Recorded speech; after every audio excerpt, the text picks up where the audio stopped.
Hai, apa kabar semuanya? Semoga kabar Anda baik-baik saja. Terima kasih karena sudah memberikan support dan juga kesetiaan Anda untuk membangun channel Codot Film. Yuk kita lanjutkan alur ceritanya, sambil siapin kopi dan cemilan, setting suara volume full. Gasken. Kota Wasteland. Ada sekelompok kamar tenang jauh di dalam paviliun bintang jatuh. Semua kamar ini dibangun untuk sesepuh paviliun bintang jatuh. Hanya sesepuh yang memiliki kualifikasi untuk berlatih di kamar ini karena energi yang ada di sana adalah yang terpadat di alam bintang. Banyak sesepuh akan berkumpul di tempat ini pada hari biasa untuk berdebat dan berlatih. Secara alami tidak ada perbedaan pada saat ini.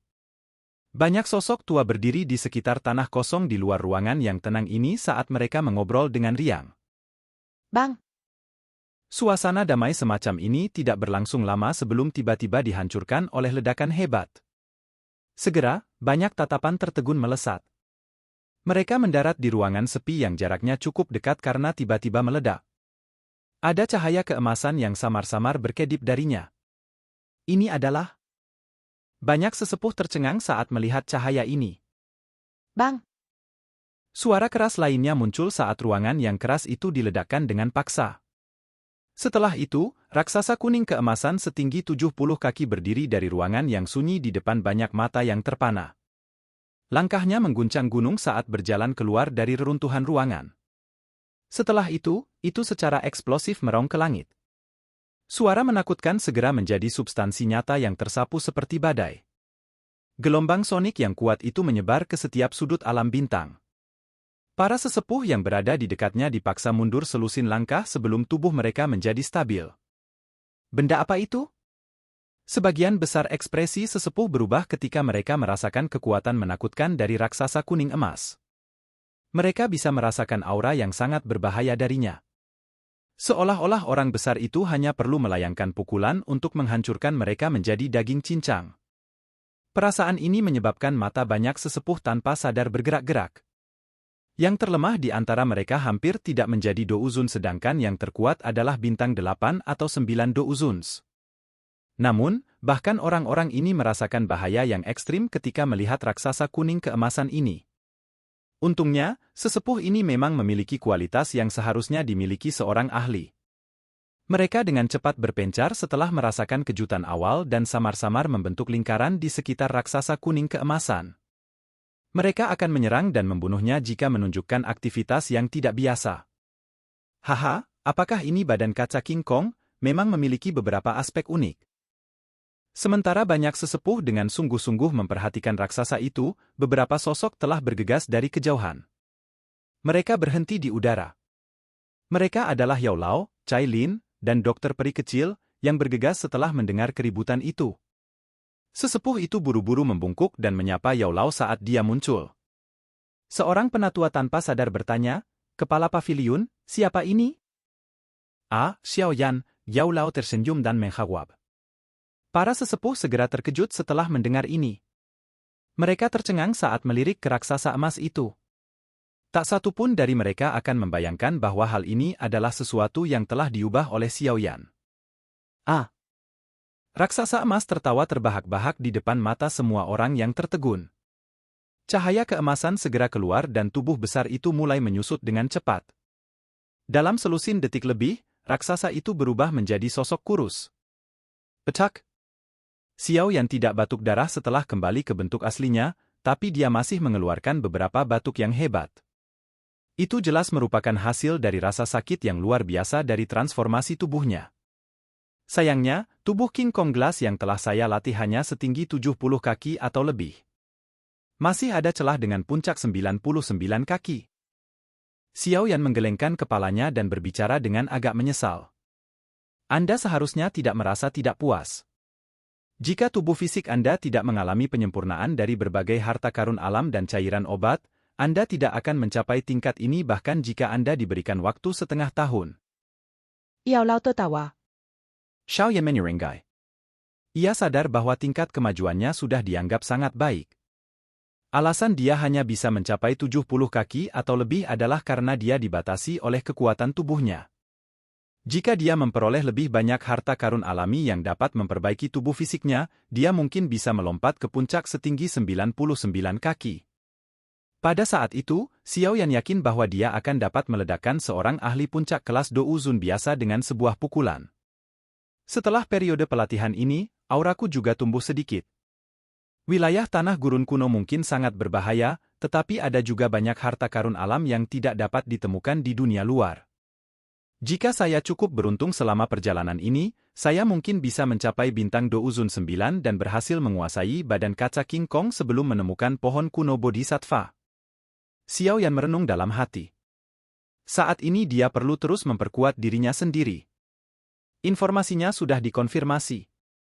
Munculnya pohon kuno Bodhisattva memang benar. Yao Lao menatap Xiao Zhan sebelum berbicara perlahan. Oh? Hati Xiao Yan tanpa sadar berdebar kencang saat mendengar berita ini. Dia memiringkan kepalanya. Sepertinya golongan lain juga mulai bergerak. Kali ini, kamu akan memimpin beberapa orang untuk pergi ke wilayah tanah air kuno terlebih dahulu. Anda memiliki token giok spasial yang saya berikan kepada Anda. Hancurkan jika Anda menemui masalah yang tidak dapat Anda selesaikan. Aku akan segera pergi, kata Yao Lao. Daya pikat pohon kuno Bodhisattva terlalu besar. Kemungkinan bahkan klan kuno itu akan ikut campur. Oleh karena itu, akan sangat sulit untuk berhasil mendapatkan hati Bodhisattva. Xiao Yan menggenggak. Dia sudah siap secara mental untuk ini dan tidak terkejut. Aku harus tetap berada di paviliun bintang jatuh untuk menjaganya. Karena itu, Anda harus mengandalkan diri sendiri selama perjalanan ke depan. Hancurkan token setelah Anda memasuki bagian terdalam dari wilayah kuno. Lagi pula, dengan kekuatanmu, tempat itu sepertinya akan sangat berbahaya. Yao Lao menepuk bahu Xiao Yan dan mendesah pelan, perjalanan ini terlalu penting bagimu.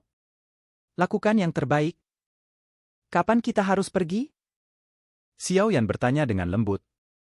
Secepatnya. Anda telah mengikuti retret selama setengah bulan. Banyak faksi telah memasuki wilayah tanah air kuno selama periode waktu ini. Jawab Yao Lao.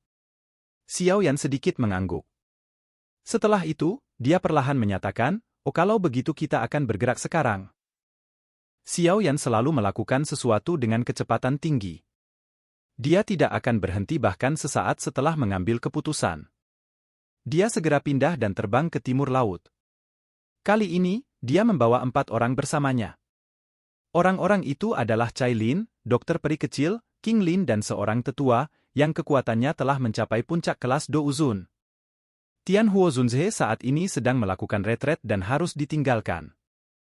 Kekuatan bertarung Cai Lin dan dokter peri kecil telah mencapai setara dengan bintang 8 Douzun. Mereka akan bisa melawan seorang ahli di puncak kelas Douzun jika mereka bergandengan tangan. Karena memiliki murid bunga ular 3 giok hijau, King Lin juga mengendalikan kekuatan tempur yang sangat kuat. Selain itu, dia memiliki kekuatan misterius untuk mengendalikan magical beast berbentuk ular, jadi dia cukup penting untuk perjalanan ke gurun ini. Meskipun grup ini tidak besar, itu cukup kuat. Dengan begitu banyak dari mereka yang bergandengan tangan, segalanya tidak akan sulit kecuali mereka bertemu lawan yang terlalu menakutkan. Wilayah tanah gurun kuno terletak di bagian timur laut Central Plains. Itu cukup jauh dari paviliun bintang jatuh. Meskipun kelompok Xiao Yan melakukan perjalanan paling cepat dan melewati beberapa lubang cacing di sepanjang jalan, butuh 6 hari sebelum mereka mencapai perbatasan bagian timur laut Central Plains. Selama perjalanan ini, kelompok Xiao Yan menemukan lalu lintas manusia dari segala arah yang menuju ke arah yang sama dengan mereka. Tujuan orang-orang ini adalah wilayah tanah air kuno. Penemuan ini menyebabkan Xiao Yan mendesah pelan di dalam hatinya. Tak disangka godaan dari pohon kuno Bodhisattva begitu menakutkan. Tempat itu dikenal sebagai tempat terlarang bagi manusia di masa lalu. Kota Wastelan adalah kota manusia terakhir yang paling dekat dengan wilayah tanah air kuno. Biasanya tidak banyak orang yang tinggal di kota, dan karena reputasi ganas daerah Wastelan kuno, jarang ada yang bepergian ke sini. Karenanya, kota itu tetap sepi sepanjang tahun, tetapi hari ini berbeda. Munculnya pohon kuno Bodhisattva telah menarik perhatian banyak orang. Kota terpencil ini telah berubah hidup dalam sekejap. Suara bising terdengar samar-samar dari jarak beberapa kilometer. Pemberhentian pertama kelompok Xiao Yan adalah kota kecil yang dikenal sebagai kota Wastelan. Mereka datang lebih lambat dari yang lain dan secara alami perlu mendapatkan beberapa informasi yang berkaitan dengan wilayah tanah air kuno. Jika tidak, nasib mereka kemungkinan besar akan sengsara jika mereka menyerang secara membabi buta. Oleh karena itu, Xiao Yan menempatkan kelompok dokter peri kecil setelah mencapai kota Wastelan sebelum keluar untuk mengumpulkan informasi. Dia hanya bersatu kembali dengan kelompok Cai Lin 2 jam kemudian. Bagaimana itu? Cai Lin tanpa sadar bertanya setelah melihat ekspresi Xiao Yan saat mereka bersatu kembali. Aku Xiao Yan mendesak kawan. Jarinya mengusap dahinya saat dia berkata, menurut informasi yang telah saya kumpulkan, kelompok yang memasuki wilayah tanah air kuno sebelumnya semuanya telah mati.